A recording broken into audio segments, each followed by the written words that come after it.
नमस्कार दोस्तों, पिछले वर्ष अप्रैल महीने में मावली से मारवाड़ के बीच नाथद्वारा से देवगढ़ सेक्शन में आमान परिवर्तन करने के लिए ट्रेनों का संचालन बंद कर दिया गया था। नाथद्वारा से मावली के बीच में ब्रॉडगेज लाइन काफ़ी पहले डल गई थी और नाथद्वारा से लगा के देवगढ़ का करीब 82 किलोमीटर सेक्शन का कार्य भी ट्रेन बंद होने के काफ़ी पहले से शुरू हो चुका था और यह कार्य 2 चरणों में किया जा रहा है, जिसमें से पहले चरण में नाथद्वारा से लगाकर लावा सरदारगढ़ का कार्य काफ़ी अच्छा चल रहा है। विभिन्न सहयोगियों की बहुमूल्य अपडेट्स हम आपको समय समय पर दिखाते रहते हैं। इसी कड़ी में आज आप सभी के समक्ष प्रस्तुत है बेजनाल से काकरोली के बीच में जो हमारा बावनकोटा ब्रिज है, वहां पर स्थित ग्राम कुंवरिया खेड़ा के पास में कल पहली बार मालगाड़ी ब्रॉडगेज के ट्रैक पर बेलास्ट की गाड़ी लेकर पहुंची और अपार हर्ष ग्रामीणों में इस मौके पर देखने को मिला। और इसका केवल एक यही नज़ारा जो आप आगे देखने वाले हैं यह प्राप्त हुआ है। आप यहां पर देख सकते हैं उत्साह स्वरूप कुछ जो आसपास के निवासी है वह इस ट्रेन पर सेल्फी के लिए चढ़ गए और इस ट्रेन का हार पहनाकर स्वागत भी स्थानीय ग्रामीणों के द्वारा किया गया। निश्चित तौर पर यह बहुत खुशी की बात है कि अब जो सिलसिला यहाँ पर शुरू हुआ है आगे ट्रेनों के आने का यह जारी रहेगा और इसका जो CRS कार्य है अगले वर्ष मार्च अप्रैल में किया जाना निश्चित है। तो उस हिसाब से अब ट्रैक को जल्द से जल्द पूरा करने की गतिविधियां उत्तर पश्चिम रेलवे निर्माण विभाग अपनी तरफ से बढ़ा देगा। संबंधित एजेंसी के द्वारा यहां पर कार्य किए जा रहे हैं। वहीं विद्युतीकरण से संबंधित प्रक्रिया भी हमें देखने को मिल रही है। यहां पर खंभे आपको लगे हुए दिखाई देंगे और जल्द ही यह कार्य भी आगे बढ़ जाएगा। बेलास्ट लेकर जो गाड़ी पहुंची है यह ट्रैक के आसपास जो बेलास्ट है उसका लेवल बनाएगी और आगे आने वाले समय में ट्रैक लेकर भी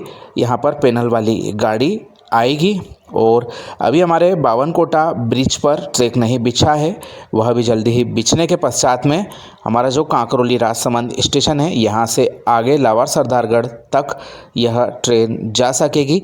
और पहले चरण में हमारे लावा सरदारगढ़ तक का जो कार्य है यह अगले वर्ष पूरा हो जाएगा और पहले सेक्शन का CRS जैसा कि जानकारी प्राप्त हुई है कि अगले वर्ष मार्च अप्रैल महीने में किया जा सकता है। इसकी टारगेट की जो तारीखें हैं वह उत्तर पश्चिम रेलवे के द्वारा अपनी टारगेट बुक में घोषित कर दी गई है। तो मान सकते हैं निश्चित तौर पर कार्य पहले चरण का बहुत अच्छा चल रहा है। वहीं दूसरे चरण की जो अपडेट्स प्राप्त हुई है वह भी हम आपको जल्दी ही दिखाएंगे। पहले चरण की तुलना में कार्य काफ़ी लेट वहाँ पर शुरू हुआ था। कुछ ज़मीन अधिग्रहण के मसले देर से सॉल्व हुए, इस वजह से वहाँ पर कार्य की गति हमें पीछे देखने को मिलती है।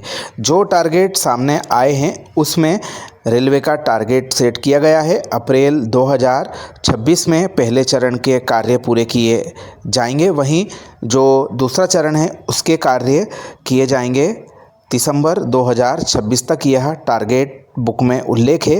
हालांकि इसका जो कार्य है आगे खिंच सकता है यह साफ तौर पर नज़र आ रहा है, क्योंकि कई महत्वपूर्ण कार्य जो है वहाँ पर अभी देखने में आ रहे हैं कि उनका बहुत धीमी गति से कार्य चल रहा है। खैर उम्मीद कर सकते हैं कि जो यह प्रक्रिया है जल्द से जल्द पूरी हो और क्षेत्रवासियों को जो देवगढ़ तक ट्रेन की सुविधा फिर से प्राप्त हो, जो कि पिछले वर्ष हमारी मीटर गेज की ट्रेनों के बंद होने के पश्चात में छिन गई थी और तकरीबन 2-3 साल के इंतज़ार के बाद में वह फिर से प्राप्त हो जाएगी। इससे आगे के इलाके के लिए भी जो प्रक्रिया है तो हमारे DPR रेलवे बोर्ड में जमा हो चुकी है, वहाँ उसके बारे में मंथन चल रहा है और उसको आगे CCEA आयोग में भेजा जाएगा और उस पर भी देवगढ़ से आगे बार लाइन का जो कार्य है वह स्वीकृति के पश्चात में शुरू हो सकता है। लेकिन इसमें कितना समय लग जाएगा इसके बारे में कोई भी अधिकारी अभी कुछ भी कहने से बच रहा है। बहरहाल हमारा जो आमान परिवर्तन कार्य चल रहा है इसके पहले चरण के कार्य अगले वर्ष पूरे हो जाएंगे। इसके पश्चात 2027 में यह जो 82 किलोमीटर लंबाई का आमान परिवर्तन कार्य पूरा हो जाएगा। अपडेट आपको कैसी लगी कमेंट करके ज़रूर बताएं। अपने मित्रों के साथ शेयर करना ना भूलें। आप सभी का धन्यवाद।